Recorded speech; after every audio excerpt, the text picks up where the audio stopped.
Hey folks, apologies for the delay.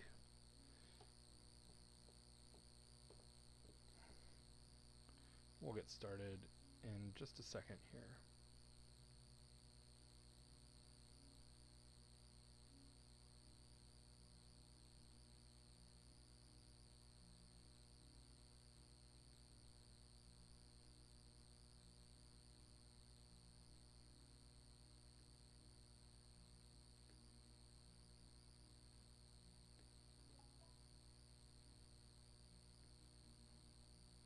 Okay, I've got Slack up and running. Cool. So welcome to Study Hall. Feel free to bring any questions you have regarding our material, or any Python questions in general. This isn't just limited to the material. This is just a resource for you to, where we can just hash things out on stream. And I'm willing to take different questions and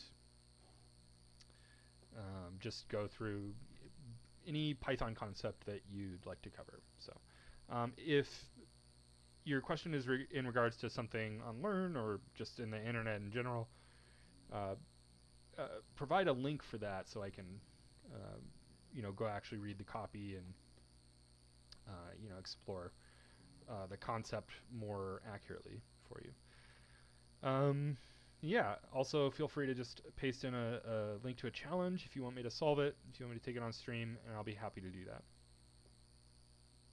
I'm not seeing any questions at the moment, so since I don't see any questions, I'll just go through the material. So last time we talked a lot about sets, and I think we talked about this quite a bit the time before as well. Excuse me.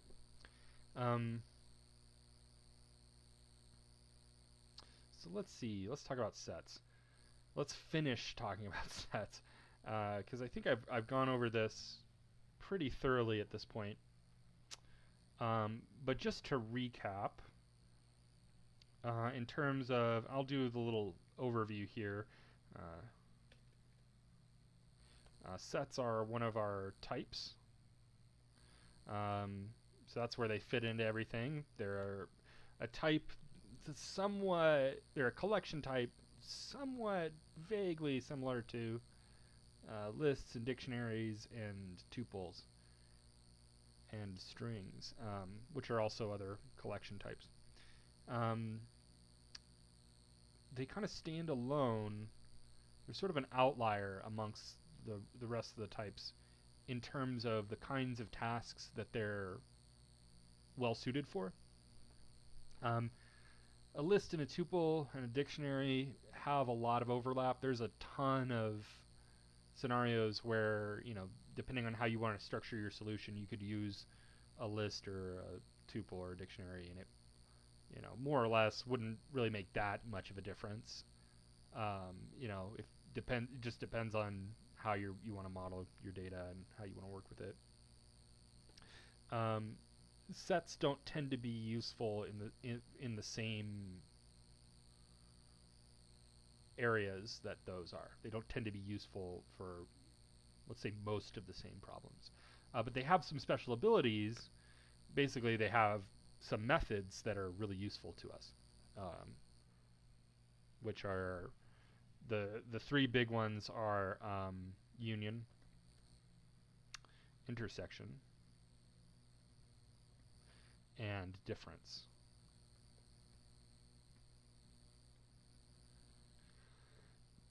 So sets have these tools built in, these methods, and they're really useful for when you want to do one of these things. These are not the only methods that sets have. Sets have a number of different methods. They are a mutable type. Occasionally, in my coding adventures, I have found it useful to make set accumulators. There are some times where I found that useful. In addition to these three, sets are a mutable method like lists, but instead of having append, they don't have an append, they have an add. I mean, the word being that sets don't have an order, they don't have indices to, or the elements aren't ordered or keyed or indexed or anything like that. You know, append doesn't make semantic sense because append literally means to put on the end. Something can't have an end if it doesn't have an order, right? There's no, it's just a mass of things. It's just a group of things without a distinct or definite starting or ending point. It's just the group of them, the set of them. So we use add. There is for that, so that's for adding new elements into a set. For taking things out, there is a dot pop. There is a pop method. It takes out an arbitrary element. We talked about how sets order their elements arbitrarily. So if you iterate through a set, which you can do, it's just like iterating through a list or a tuple or a string. You just, you know, for element in set, whatever. If you iterate through a set, or if you print out the elements in a set, or if you whatever you do with a set, the order in which the elements are represented is arbitrary. Sometimes it will appear to be consistent depending on a variety of factors. Sometimes it won't be consistent. Sometimes you'll get a different answer every time. Sometimes it'll decide that it found an optimal way to return some arbitrary ordering of the elements, and it's going to do that every time. And you just think about that process as a black box. It's not something that Python gives you control of, and it's not something that you worry about with sets. If, you know, the order of elements is important, then don't use a set. You know, we have other types where that aspect is within our control, and it's just not with sets. So that being said, it doesn't really make as much sense to use pop because unlike a list, we can't say pop from a specific index or something. You just say pop and it'll just pop off. I think the copy says, I think if you read the help docs, it says it'll pop off the last element. You know, but what does that even mean? Basically, it means you don't know. It's just going to pop off some element, basically an arbitrary element. So you don't necessarily know. So I don't use pop as much, but it's there, I guess, if you want to know it. But remove will remove an element from the set. So if I have, you know, for example, if I have my set equals, and the way that I prefer to make a set, use the set function and cast a tuple. The reason I do a tuple and not a list is because a tuple is just a lighter footprint in my memory. I don't know, just slight trivial optimization. Doesn't really matter. You can do whatever you want. Let's do like H E oops L L O. So we'll just make this string, and I could have just cast a string as a set, but I just decided to do it in a tuple like this, so it's clear that this is a set. So if I print off this, my set, notice that second L gets removed, and actually, I believe with a string, nope. Oh, yes, actually, yeah. So this is going to give us a different order back every time. Increase the text size a little bit on that. There we go. Okay.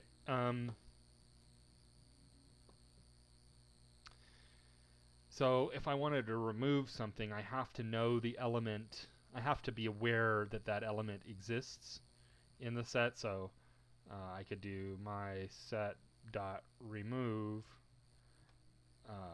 Remove H for example, and then, oops, is that, yeah, that'll give me a set without the H.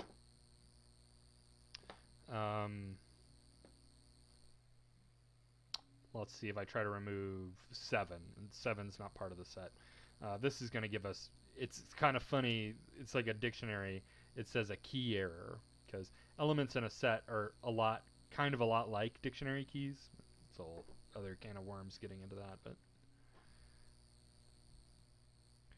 Python kind of thinks about them. It kind of thinks about sets as a dictionary without values. If you had a dictionary without the values, you'd have something that was a lot like a set. Oh shoot. Oops. Looks like we. Sorry about that. It looks like my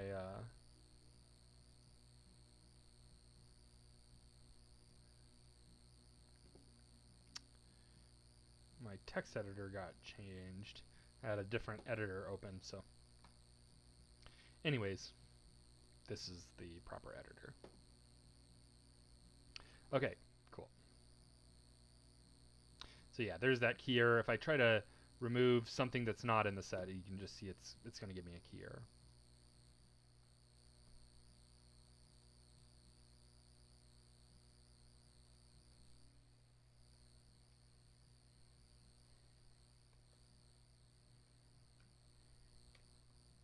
If I try to remove something that is in the set, then it's just going to remove that thing from the set.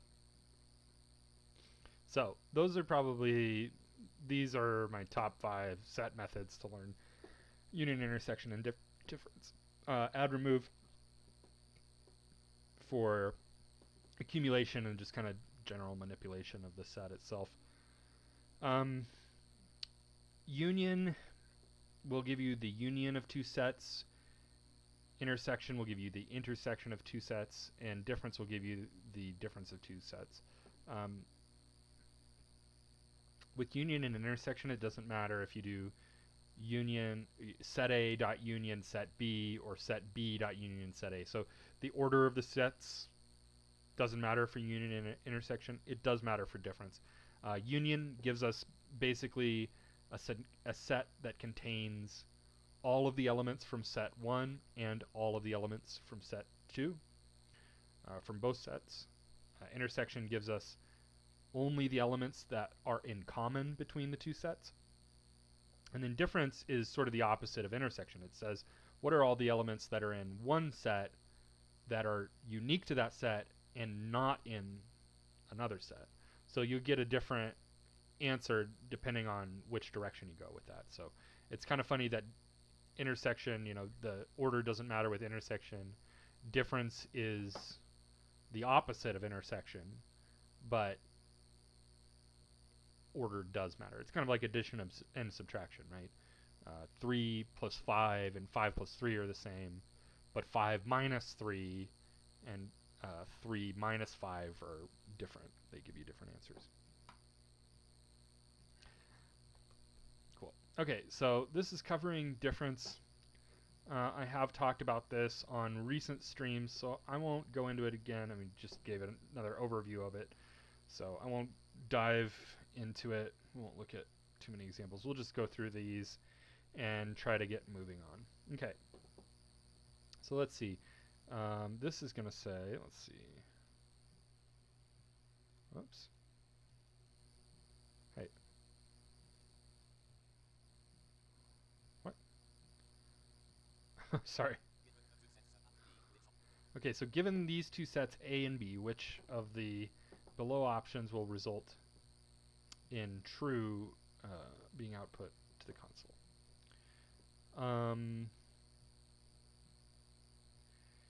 So we're checking the difference of A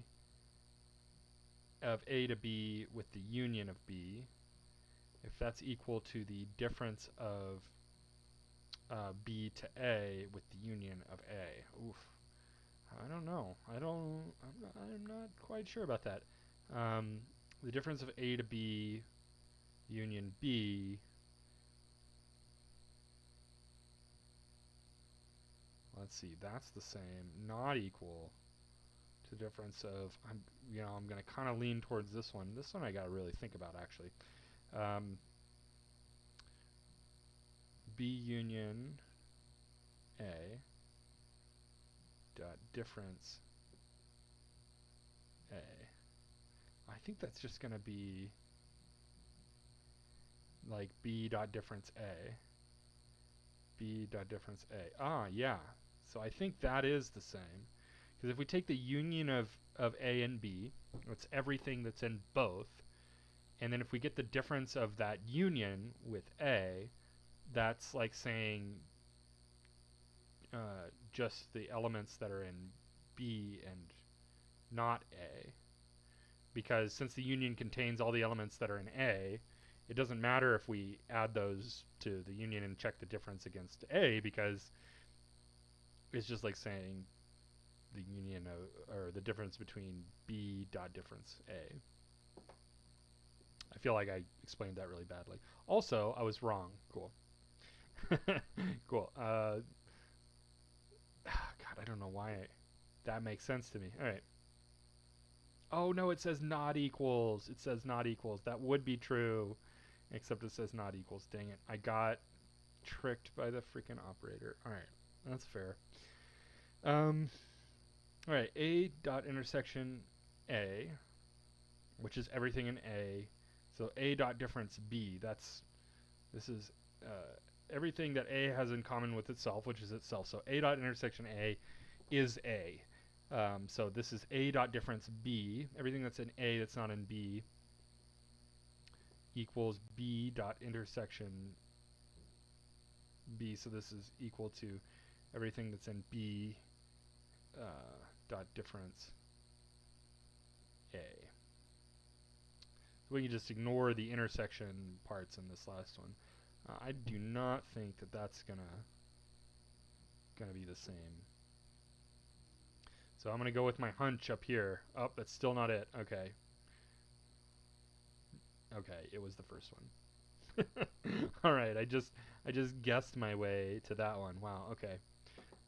Well, let's play around with that then. Can I copy? I can't copy these. Ugh. Ugh. The explanation is great work. Okay.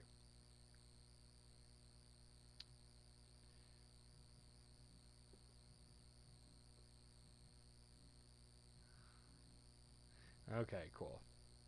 I'm going to just move on anyways. That question got me good, but, you know, I don't really care.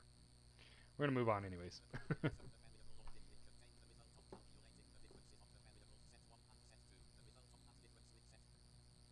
Okay.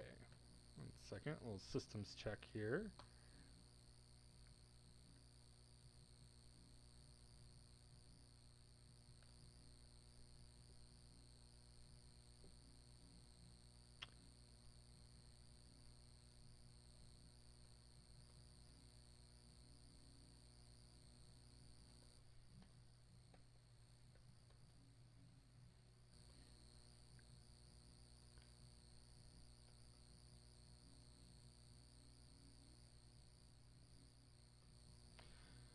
Okay, so complete the code below. So the variable all diff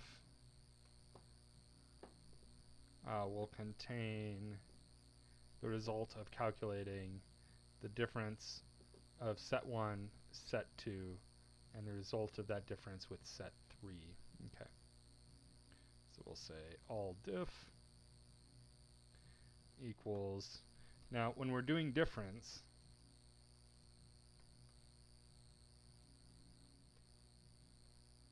we can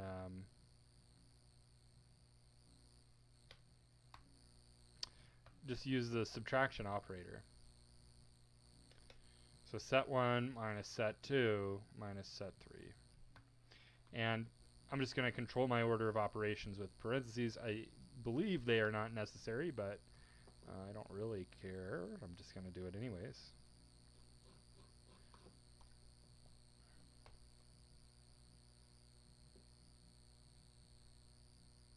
Correct. Cool. All right. Next one.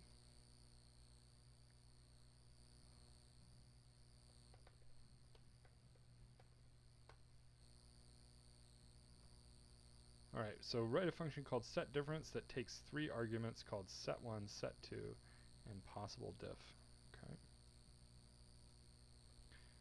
Called setDifference def this. Oops.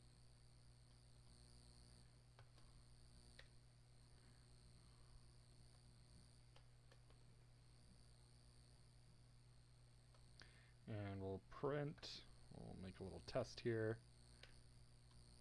I'm doing my workflow thing, and I highly suggest that, you model something similar. I mean, notice before I'm even getting into solving the problem, I'm writing out my test and, setting the stage to solve this problem. Okay. Possible diff. Okay.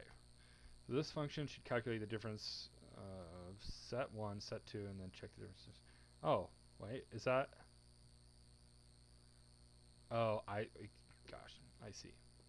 And then check the difference, see if those two sets is the same as possible diff. So possible diff is also a set. So I think they should probably return true and false. If the difference between set1 and set2 is equal to the possible diff, that should be respelled. Possible diff, it should return true, if not false. Okay, return set1 minus set2, and that'll be parentheses. So set1 minus set2 equals possible diff. And I'm not even gonna check this. I made a big stink about like, hey, make sure you write your tests, and I'm not even gonna bother. We'll just do that. Oh, I should have wrote my tests. Okay, cool. Let's see. Oh, because I have this freaking and in here. I don't need to delete that. That's not valid syntax at all. Let's get rid of that. That was in there because I just copied it from here, and I was like, okay, I got to delete that and then immediately forgot to do it. Okay, so that does work. I just have to make Python right. Cool.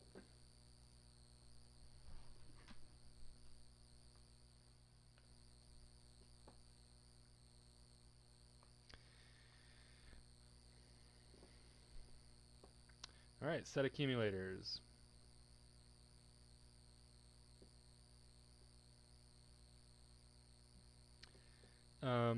So set accumulation, just done with set. This can be useful. Like if you want to accumulate unique elements, this can be kind of a quick and easy way to do that.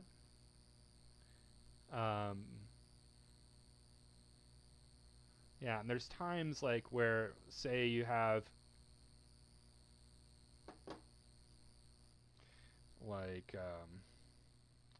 say you have a function that takes in a list.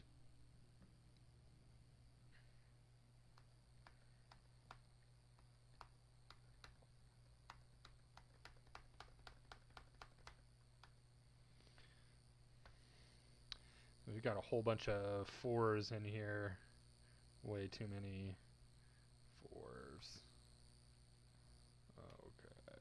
There we go. I think I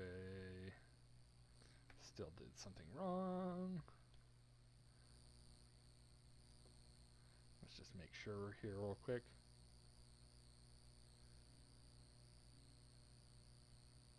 There's a spot.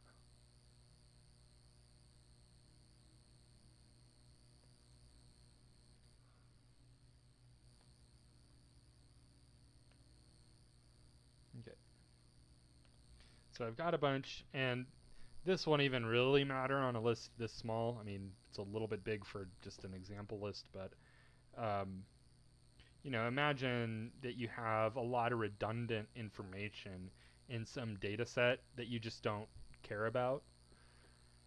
So if I say, let's say I make a function that takes this in and returns a list of the squared of squared values from its input, right? So squares list takes in list.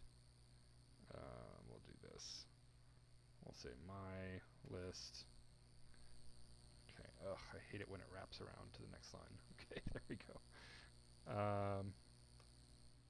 Def. We'll take in list. And I could say set equals set. I can't call it set. What am I doing? Set underscore equals set, or I'll just call this ACC for accumulator. Accumulator is a set, and we'll say for num in list accumulator dot add in squared, and return accumulator. Okay, and probably shouldn't call this squares list, as it does not return a list, it returns a set. Okay, so so here we have our list of squares. And you can see it's a lot smaller than the input list because I intentionally put a whole ton of 4s in here, a bunch of redundant data. And we have one result of 4 squared, which is a 16. So this is actually a pretty optimal, fairly optimal. This operation is fairly efficient, maybe more efficient than you might think. There are, I think, more efficient ways of solving this problem. One is we could literally just go through a set of the input, and then it doesn't matter if the accumulator is a set as much, but yeah. Now, doing this, making a set out of the input like this, will mean that we have many fewer elements to check, right? So if I print n, you can just see we just have a smaller number of elements to check. Whereas if I don't cast that as a set, you know, we're checking a bunch of redundant elements. This is actually a good use of reducing redundancy in some object that you're iterating through. If you want to eliminate redundancy in that object, just iterate through a set, and that can increase the efficiency because of your algorithm, because you're not checking redundant elements. If checking redundant elements matters, then obviously you can't do this, but if it doesn't matter, then you can do this.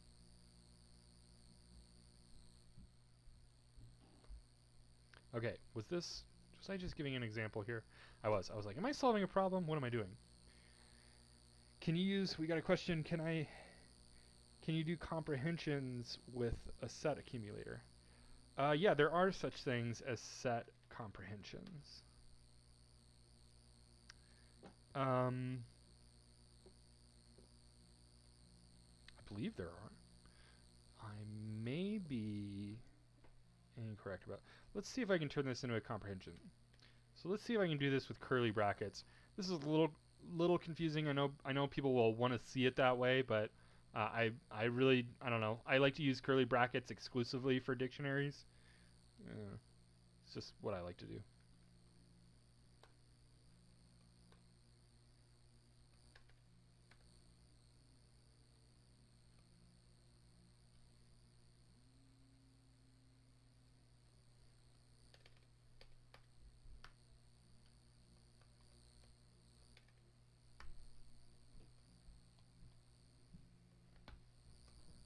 Try that. Okay, yep, so that works.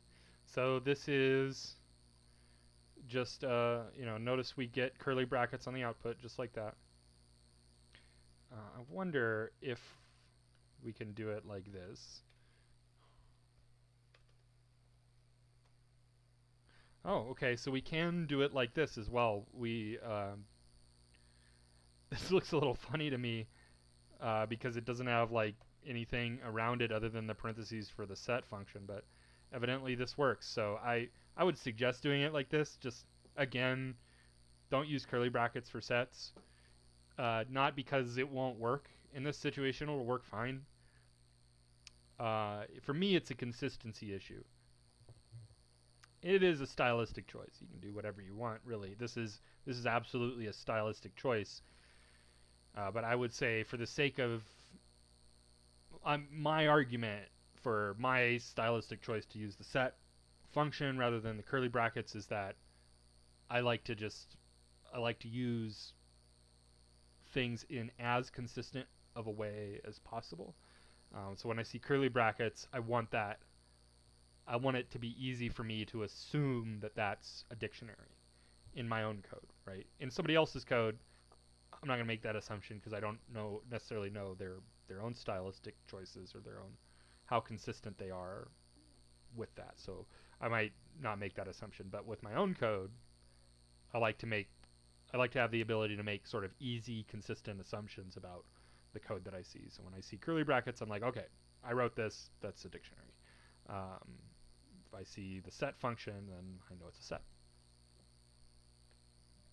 So that's for that reason, I would encourage you to just use the set function. There are circumstances, like you're trying to create an empty set, you try to use an empty pair of curly brackets, and then you treat it like a set, Python will be like, hey, that's a dictionary. So there are certain circumstances where Python will get confused about, if Python has the ability to assume whether or not curly brackets means set or dictionary, it will assume dictionary, not set. So a lot of times you can get around that, or like a lot of times that's not the case, But yeah, again, set function. Okay. The answer is yes. You can use set comprehensions. Sorry, that was such a long answer. Cool. Excuse me. Good question, by the way.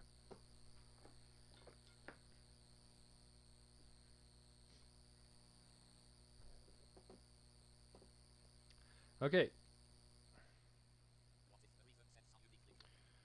So, what is the reason sets are uniquely qualified to be used as accumulators? They are immutable. That's not true. They're not. They're mutable, not immutable.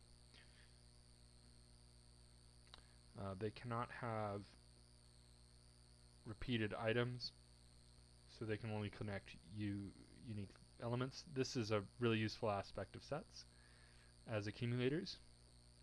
Let's see what the other ones are. They're composed of tuples. They are not composed of tuples at all. Nope. They are defined in the same way as dictionaries, so they can become dictionaries quickly. Nope. That's not a good way of thinking about sets. Okay, cool. Well, let me clarify. It's not just not a good way. I mean, it's this last one is just not true at all. Like they can sometimes use curly brackets, but that's more of an anti-feature than a feature. I wish they would actually just not like disambiguate curly brackets from sets. I wish they weren't conflated or that curly brackets weren't overloaded in that way, but alas, they are. That's fine. Alright, write a function called unique items. This function takes a single parameter called list and should return a set with all the unique items of lists. Okay, well this is easy. This isn't even worth copying over. Def unique items takes in list, return set list. Just converts the set to the list. Cool.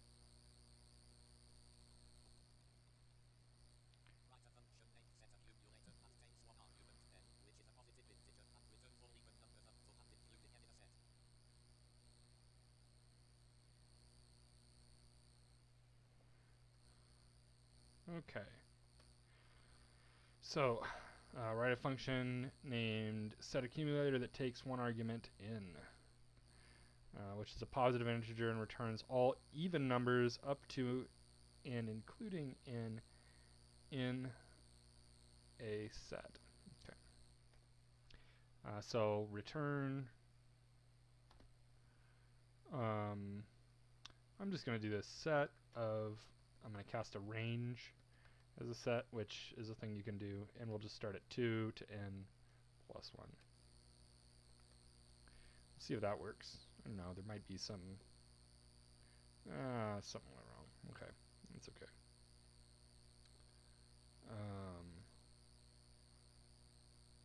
Items in the second set, but not in the first. Oh, interesting. So it looks like so the expectation. So if I look here, so this is great. Actually, I'm glad, because this will show you how to solve problems from the errors, right? So I'm just looking through this. So this is part of the tests in Learn, right? And I can look for the way it's going to test the function is somewhere it's going to call the function, it's going to give it an input, and then it's going to say what it expects for the output. So it expects set accumulator. It expects the function that I wrote when passed 10 to contain the set 0, 2, 4, 6, 8, 10, right? I started my range at 2 because I thought all even numbers, I don't know, is 0 considered an even number? I thought it was 0, that it wasn't even or odd. But yeah, okay, well, evidently we still have other problems. Oh gosh. So this is I thought of this like while I was reading the problem, but then I promptly just forgot to include the step. I swear I thought of it like I was reading it. I was like, oh, we'll just do every other number starting from 2. But okay, that was just me forgetting to do that third parameter for range. Okay, so this is range starting at 0, going up to n plus 1, whatever n is, including it. So that's why we're doing plus 1, because we want it to be inclusive. And then in steps of 2. Okay, finally. All right. Dictionaries. We've done it. We've made it to dictionaries.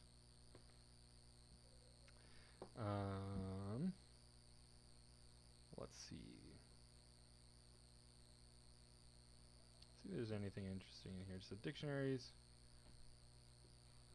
are an integral data structure to understand, both for general use and the technical interview. This unit explores dictionaries in a number of contexts. In addition, there will be a variety of dictionary problems in the practice problems by topic section.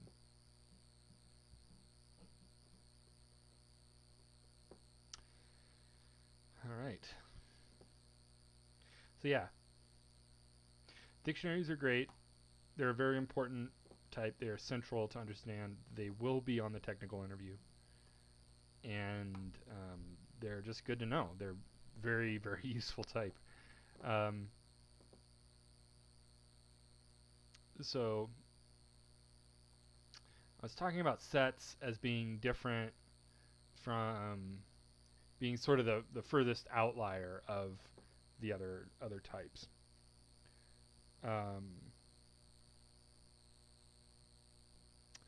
And I was kind of saying that, like, dictionaries and lists and tuples have more in common with each other than any of them really have with sets, based on like what kind of tasks they're well suited for. But yeah, and that's because dictionaries do have a fair amount of overlap with lists and tuples. So we'll kind of look at that in a second. Let's see, we got a question here real quick. Can I review parallel lists, read dictionaries while talking about dictionaries? Can I review parallel lists? I am willing to talk about parallel lists. I worry that like thinking of a dictionary as like two parallel lists is a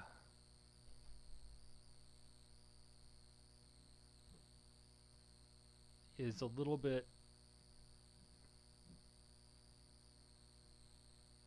It's not quite a good analogy.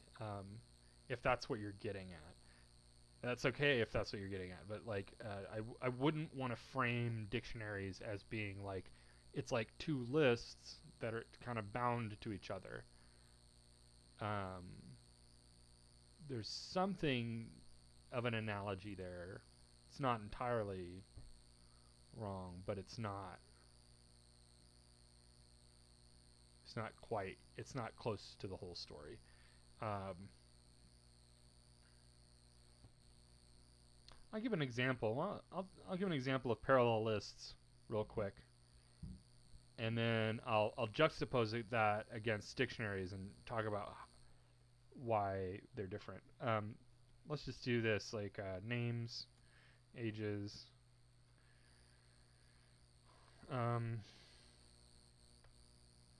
We'll just say Sally.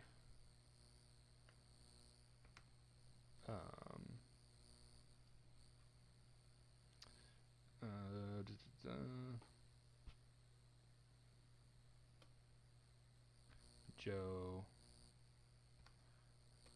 Mary, and we'll say Sally. So we have a list of people's names and then a list of their ages. So Sally's 44, Joe is 33, and we'll say Mary is 22.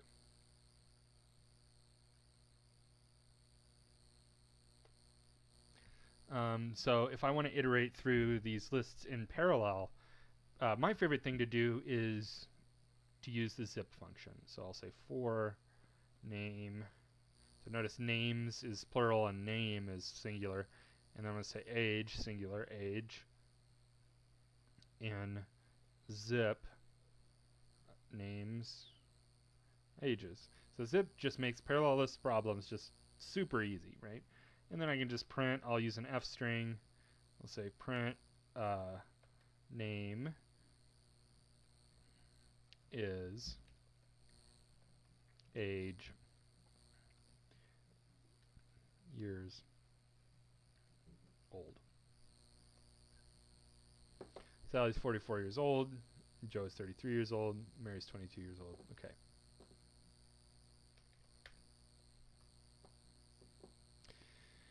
So,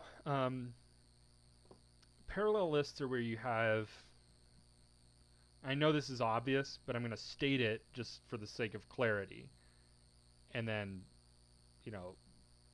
show why that definition is different than why I wouldn't want to quite commit to making a strong analogy between parallel lists and dictionaries. So lists are in parallel when they have hopefully the same number of elements, or at least for the elements that are represented in both, their values correspond across their indices, right? So, all the values, and we could have as many parallel lists as we wanted. We could have 10 parallel lists. If we had 10 parallel lists, every value at the 15th index of the list would correspond with each other. They would be like a column in a spreadsheet, or a row, maybe a row in a spreadsheet, or whatever. They would correspond in some way. So that under that circumstance, we can say that lists are in parallel. So when they have the same number of elements, and when the elements correspond with each other across their indices. Okay. Just for grins, because this will kind of tie in range, we can do len, and then it doesn't doesn't matter. We can pick names or ages. We'll say so for I in range len names, and like I said, we could do ages. Doesn't matter. Print names sub I is ages sub I, and that'll give us the same result, right? And the reason I wanted to show this example also is, well, range is an even simpler tool than zip, and look, it's very powerful. We can use range, but the other reason I want to show this is obviously lists have indices, so I can use that index for I in range len, and it's going to give me numbers from 0 through 1 minus the length of the list, which happens to be the same numbers that represent all the indices in each of these parallel lists. So I can use that number to index into the lists and retrieve the values that way. So this is me, like, I'm getting the indices here, I'm generating the indices, I'm naming the index I, and I'm using that index to retrieve each element. Okay. So this aspect of lists, tuples, and strings, where they have an index, is replaced, and I mean replaced, it's not alongside, it is replaced by a dictionary's keys. So dictionaries do not have indices. They do not have numbered indices starting from 0 up to however many elements in the dictionary. They have specified keys. What I mean by specified is, like, we have to specify those keys. We have to explicitly state what those keys are whenever we're working with dictionaries, or supply them in some way. This doesn't necessarily need to be explicit. That might feel a little misleading, but we need to supply the keys. So we can't just add in a value into a dictionary and expect some key to be inferred. Python will not infer the key. We have to say, no, this is the key that I wanted. Let's real quick. Let's look at a quick little dictionary problem. Let's do this. Just open my other file here. Okay. I'll grab a little bit of sample text here.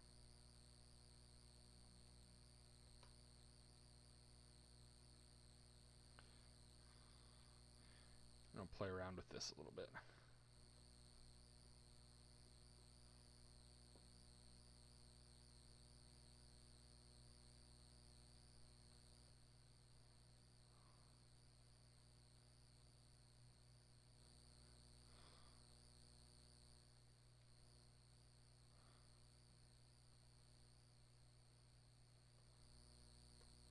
Okay.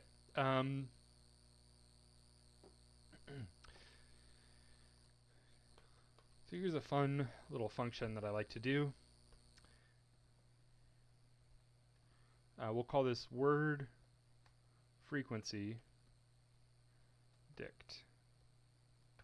And we'll take in text.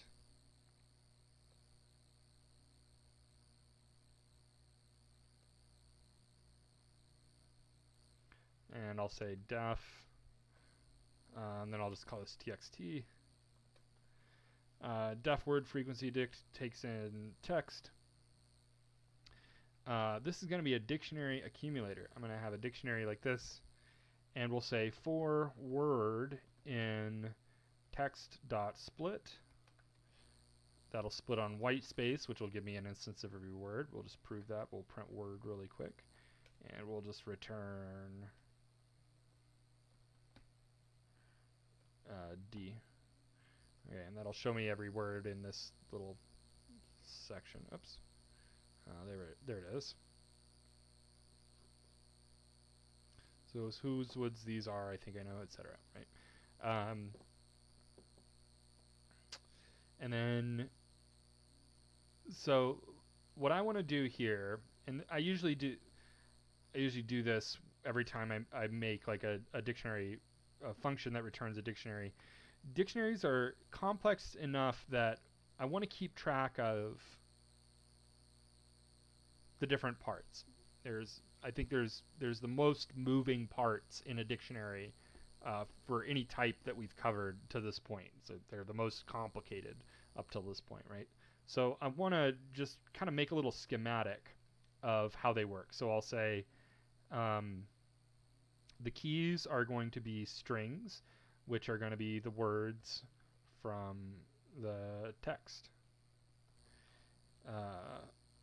And the values are going to be we have a number of things we could do here. We're just doing frequency actually, so this will be I'll say an int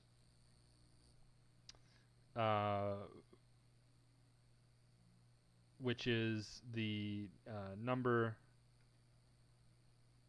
of times that word occurs. Right, so the key is the word, and then the value is an integer representing the number of times that word occurred in the text here, right? So I can't just do something like d dot append the count of like text dot count word, because like what does this even mean? So there's no real analogy to append as much with dictionaries. There is a method that you might encounter called update. I don't find it to be, I would say just don't worry about this method. There are other ways that I find to be kind of more clear and more consistent. This isn't necessary. It makes it look like it's sort of update looks like sort of the replacement for dot append, and it kind of is, but what I would recommend doing is subscripting into that dictionary at the key that you want to add the count to. So we'll say word. So d sub word. So notice if this were a list, it'd be list sub idx. It would be like list sub index. So this syntax is similar, but instead of having a numbered index, in this case I have an element that is of whatever type of my choosing that I get to specify, So I'm going to say d sub word is equal to text.count of that word in the list.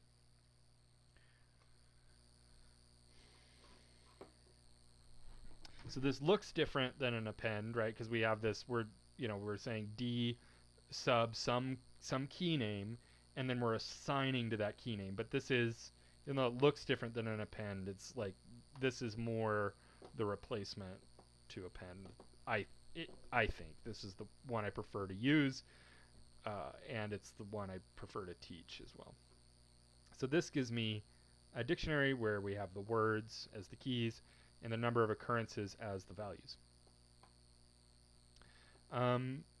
There's a variation on this where we can say, and we don't need to do this in this particular case, but another way we could have solved this problem is by saying, and this is, I want to show this because it's a very common way, this is a very common thing that you'll need to do, and maybe we should, let's change this a little bit. Let's do, instead of word frequency, let's do word,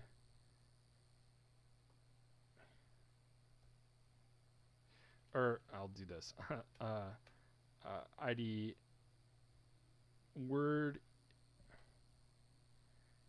indices dict. So word indices dict will take in text. Let me get some more. Get my text. More text.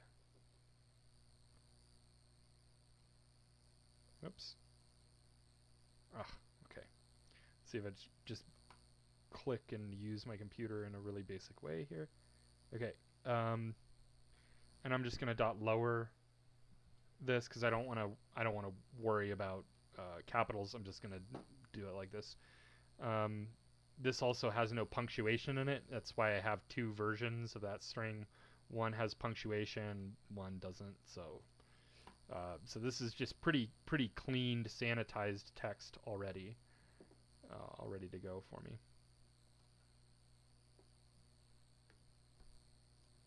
Okay, and then I'm dot lowering it, kind of making it even cleaner, passing it to the function.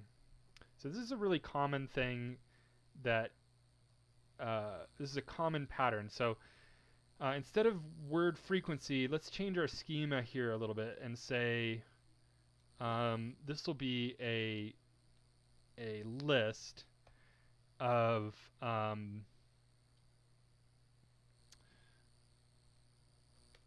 this will be a list of integers representing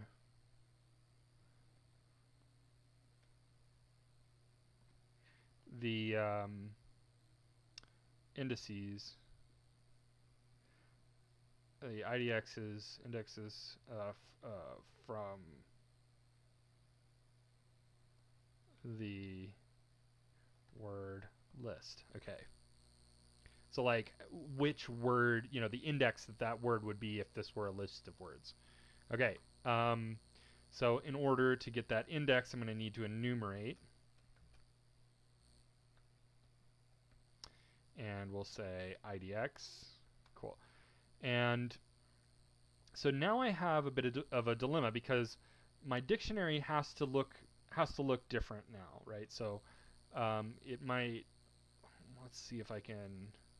Is there another? No, there's not. Oops.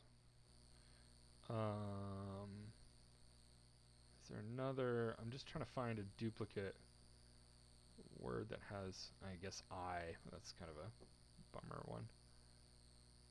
So which of these?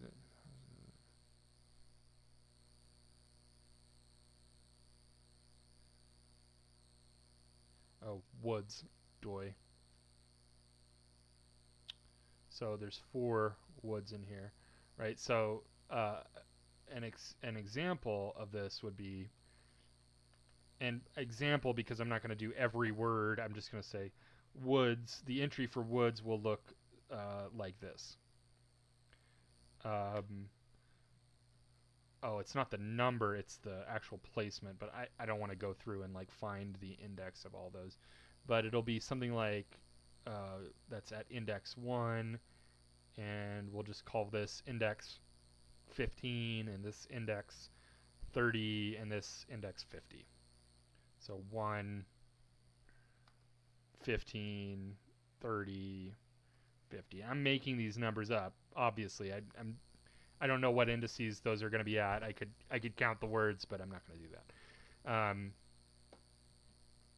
So it's going to look something like this, right? So that means my value is now a list, and I have to initialize it at some point. I have to initialize this list, and then later I have to append to that list, which is inside that dictionary, located at that key, so it'll be .append word. So in order, if I just run this code like this, oh, not the word, the index. There we go. Each word is only going to have one number associated with it. So if we look at woods, right, 82, I guess that last one is 82 instead of 50, whatever. If we look at that 82, right, there's only one entry in there. So what we need, the reason for that is every time through this loop, every time we're going through this loop, we're overriding it with an empty list. So you might think, okay, well, if we get rid of that, but then we're just, if we do that, then we don't have a list to append to, and we get a whole different kind of error, key error, who's. So we need to add this word equals empty list in if word is not a key in the dictionary. Otherwise, we're going to just append. So if word not in d.keys. So if word is not a key in the dictionary, we can say if word not in d.keys, then we'll say d sub word equals empty list. So this creates a key and a value pair. There is no such thing in Python as a dictionary entry with a key and no value, or a value with no key. They have to go together. So when we're creating a new key value pair in a dictionary, they absolutely have to be created together, right? So I'll say d sub word equals, and then an empty list, and then I can append to that list. So this will work as intended.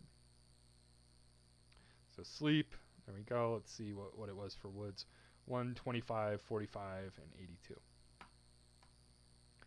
Cool. And this will give me some, somewhat of a word frequency. Or what do they say? Word indices dict. Okay. So all of this was in service of answering that original question, parallel lists versus dictionaries. And it's probably clear that these are a bit different at this point. But I could definitely see a way of thinking about oh my gosh, I can't. Here we go. Let's see, can I just pop that in there like that? I could see a way of thinking about this like these are two lists, like one on the left and one on the right, kind of. Oops, that's not gonna work. Let's do that.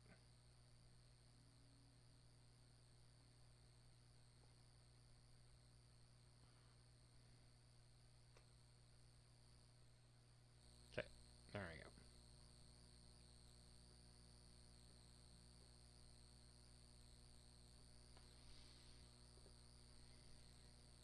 So I could see this looking like, we've got a list of keys here on the left, and then a parallel list of values.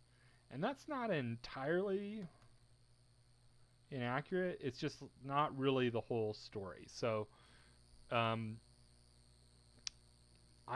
wouldn't think of these as parallel lists as much as I would think of this. A better analogy, I think, would be think about a list, but instead of indices, you have keys, right? So if I were going to make this like a list version of this, I would replace the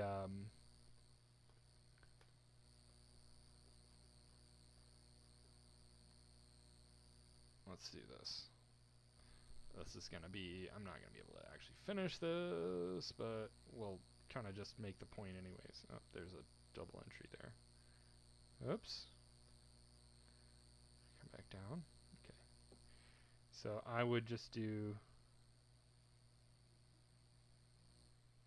like that. And then have, whatever your index is. And I'm kind of butchering this, right? 0, 1, 2, 3, 4, 5, 6, 7, right? Like, obviously this is not, for a number of reasons, not a valid way to declare a list.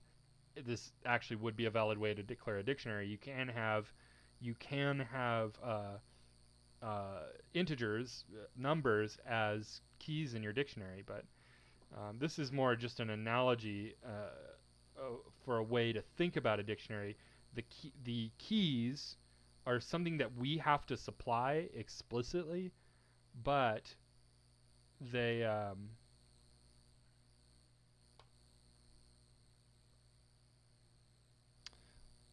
that's interesting. They fill the same role as an index in a list. Basically, they fill the same role. You can't, because because list indices always come in a predicted order, right? You know, if there's 7 elements in your list, the indices start at 0 and they go up to 6. So you can slice those elements because you know how those, you know that relationship of, you know, consecutive integers is like always always going to be present with a list. But you can't, there's no analogy for slicing with a dictionary because, you know, what would it mean to like go from flake to promise or something, right? Like, you know, that's not a thing in a dictionary. Similar to sets, dictionaries are unordered. So sets are unordered. I kind of demonstrated that. You know, we don't think about them as having a random order. We think about them as having an arbitrary order. And the same is true for dictionaries. Dictionaries have an arbitrary order. So this came out fairly closely resembling the order that they went in. Oh, I think I might have spoken too soon, because I think a recent update did solidify that dictionaries will retain an order, but they still don't. Like you can't manipulate that order at all. You can't like move something from one position to another position in a dictionary. You still really think about dictionaries as being an unordered type, but I believe as of very recently, the items will stay in the order in which they are added. I think that is now consistent in Python. Your mileage may vary on that. Don't think about them as an ordered type. You still don't think about them as an ordered type, even if, you know, there happens to be some semblance of order that is, you know, now canon in Python. We still don't think about them as an ordered type. So hopefully that clears up. I know that was a very long, circuitous answer, but yeah. I mean, also let me know. I mean, if it still seems like dictionaries are like parallel lists, you know, let me know.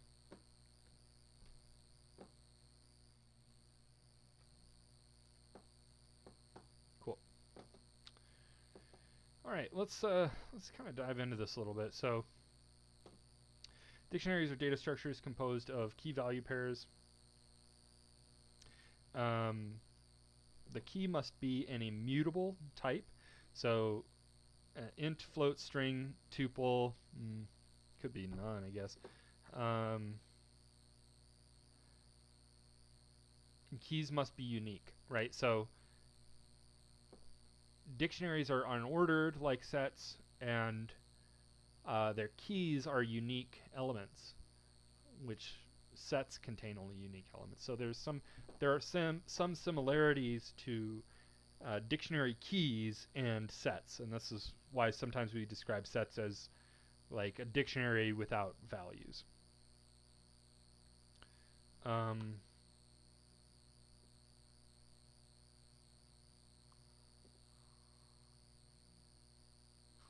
Just reminded me of there's some Python joke that I forgot about till just now. Like, why are sets unethical? Because they're like dictionaries without values. I don't know. Okay.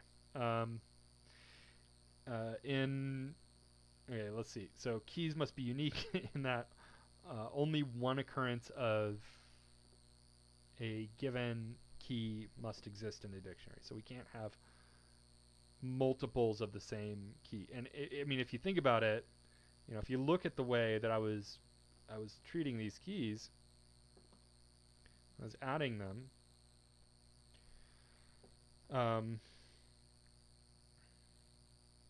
Oh well, actually, this is a bad example. It'd be different if I were doing like plus equals or something.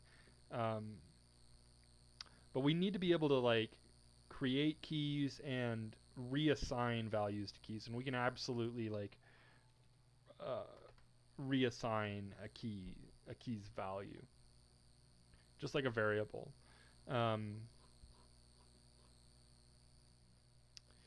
It's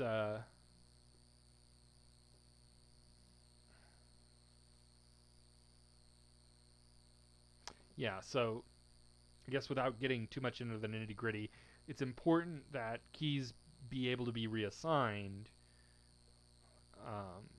If dictionaries could have multiples of the same key, imagine if you had, D equals an empty dictionary, and then let's say D sub A equals 10, and then we'll do something like we'll reassign A to D sub A equals hello, right? So this is a reassignment, and that works because it overwrites the previous value of A, right? So if keys were unique, then this wouldn't work. So it's better that they are unique. Okay, we can't have multiples of a key. The value can be any type in Python, including objects defined by the user, as long as they are immutable. The general structure of a dictionary looks like this. So, touching on the immutability of the keys, I have people ask this somewhat frequently, like, why can't you use like a list or a dictionary or a set as a key in a dictionary? So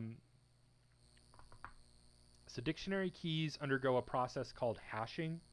When you set a new key in a dictionary, the dictionary hashes that key. Sets also do this to their elements. Hashing algorithms, they're kind of like cryptographic algorithms, although their goal is not to encrypt information. It's not to obfuscate the information. It's to assign a unique value to associate to that information. So if I run, and there are lots of different hashing algorithms, but if I run a hashing algorithm on the same piece of data, I'll get the same hashed value. I'll get the same hash in the end. It'll always yield the same hash, right? So that's really how it thinks about its keys. Under the hood, it's not really seeing D sub A, it's seeing D sub whatever A hashes to. That's how it sees its keys, and that's how sets actually see their elements as well. So the thing about hashing something that is mutable, like mutability adds a layer of kind of unacceptable complexity. If you think about it, it makes things weird. If you hash, you can hash a tuple. A tuple is immutable, and this is what I tell people. If if you have a list that you really just have to use this list as a key in your dictionary, cast it as a tuple, and you'll be fine. A tuple can be a key in a dictionary because it can't change. If you hash that tuple, the hash will correspond with that value. If I hash a list and then change the value of the list by mutating it, by like adding something or removing something or changing some value in it, then I effectively change what that list hashes to. But there isn't a layer of communication between the dictionary and the mutable key that changed, and if there was, it would cause like a tremendous performance slowdown for dictionaries, which are actually a very performant type. There are many cases where even though dictionaries look a little more complicated, there are certain circumstances where they can be much more performant than lists, and it has to do with the hashing. Although the reasons for that I won't get into right now, but hash lookup processes are, if you look up a hash in a hash table, that process is very fast and effective. So for large table lookups, a hash table or looking up a hash can be very quick. So quicker than looking up an index in a list. So yeah, all that to say, if I have a list that I hash to a given value and then I change that list, like what does that even mean? Like what should you even do with that? Like what, and you could think about it like maybe, think about what decision would you make if you were designing Python. What decision would you make about what should be done when you hash a mutable type, I think the answer is there isn't an obvious good answer. Like I said, you could make dictionaries aware of changes to the hash value of their keys, but doing so would be a really unfortunate performance impact and just a complexity impact. And it would allow people also to write code that was insanely hard to use, because that key would be changing out from under, potentially changing out from under you. So imagine, like you're literally, you'd be trying to, accessing a record from that dictionary would be, trying to hit a moving target, because the key is subject to change. It's not consistent. So it just adds in a layer of complexity that in general Python as a language stays away from, and leaves the door open for more optimized data types. So there are advantages to the advantages of just disallowing mutable types as keys pretty strongly outweigh the advantages, which there basically are no advantages of just allowing mutable keys. Okay. Cool. All right, we've got some challenges. I think we kind of got through this. Which of the following types cannot be used as a key in a dictionary? Well, this is going to be easy. Dict. And that's because it's the only mutable type listed here. Tuples, ints, floats, and booleans are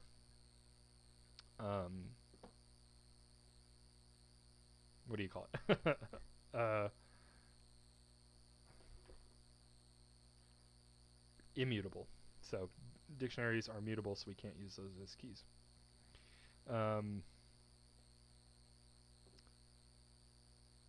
So true or false, dictionary keys don't need to be unique. That statement is false. They do need to be unique. What data types can be stored in a dictionary? Well, this is kind of weird because as keys or as values. I'm going to assume that this means as values, any type. We can put any type in the value. We can put another dictionary. We could have a dictionary with a value that has a dictionary and a dictionary and a dictionary and a dictionary. We can have as many dictionaries in our values as we wanted. If you're nesting dictionaries like that, like one after the other, you maybe might want to reconsider the way you're laying out your data, but I don't know. You do you, I guess. Cool. We've got about 6 minutes left, and we're jumping into a new section. Usually I'd try to have something to wrap up. Looks like we have a question here. I'll take that, but think I'm going to wrap up a little early, being that it's Friday. I'll take this question. The question is, so can I use none as a key in the dictionary to hold a list of all the indices of my missing values? It seems like you're alluding to a data structure that isn't clear to me, but to answer the question, can you use none as a key in a dictionary? Yeah, it's an immutable type. You can mix and match types, although for keys, I'm just going to go ahead and recommend against that, though. Feels like it would maybe make for some hard to reason about code, usually, overwhelmingly, you'll have, all your keys in a given dictionary will be strings, or they'll all be numbers. I have made tuples as keys in dictionaries. There's a time and a place for that. I think that can be, it's kind of a fun pattern, and it can be useful at times. But yeah, so you can definitely have none. Since none is a unary type, it only has the one value, right? So d sub none, just you only have one key to go from. Then you'd have to, if you had other keys in your dictionary, they'd have to be of a different type, because none only has one value. But so yes, that's possible. I'm not sure. I can't advise you about the utility of that, but yes, you could do that. And then as for, let's see, none as the key in a dictionary to hold a list. So yes, your value at that key of none in your dictionary could be a list of indices. I don't know what you're saying. You're saying of missing values. I'm not sure how that ties into it. Maybe it ties into something that I was doing, and I'm just like missing something obvious. But yeah, so you could. It's a strange structure, but it's definitely a possible one. You could actually absolutely have a dictionary that's structured like none colon list of, missing values, whatever your missing values are.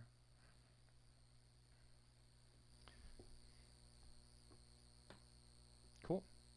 All right. I'm going to wrap up there. Thanks for the folks who ask questions today. That's always what makes this fun. I appreciate that. Hope people found the material useful. Still getting some of the kinks ironed out around the streaming stuff. Apologies. I think I just recently found a way to kind of correct and fix some of the audio. I know there's somewhat of a background noise, and that's just has to do, I think, with the audio processing on this new machine and the microphone that I'm using. But I feel hopeful that I'll be able to figure that out shortly. So improvements coming into the stream hopefully soon. And yeah, hopefully everybody enjoyed it. Feel free to DM me if you have any other questions, and I'll get back to you as soon as possible. You all have a great rest of your evening. Have a great Friday. Have a great weekend. If you're in premium prep, I will see you tomorrow, midday. The timing will obviously differ based on your time zone. And if not, then I'll see you on Monday. Next study hall stream is Monday at the same time. Cool. Y'all have a good one. Bye-bye.